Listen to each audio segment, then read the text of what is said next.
I agree wholeheartedly, and I'm not telling you to go on Instagram and find a follower and listen to that person. Just go find people who've been in the business for a decade or two. Success leaves clues. Mm. And with this time, start digging in. And if you're going to be investing with somebody and you get what's called a private placement memorandum, Mm. don't cheapo.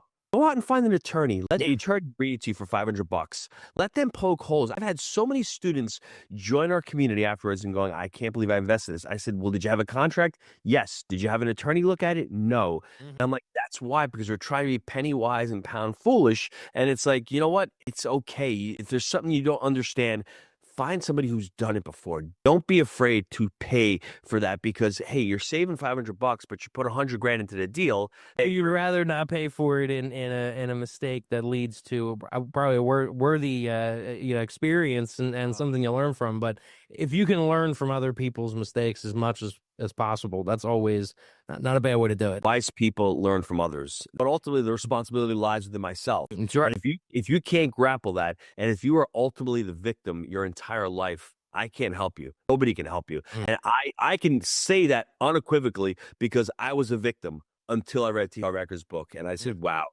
being the victim may be great. And once I understood that I had the responsibility, all the actions that I took up until that point of reading that book led me to where I was. That was a hard pill to swallow, but that was the pill that I needed to swallow. And I said, what's the next step?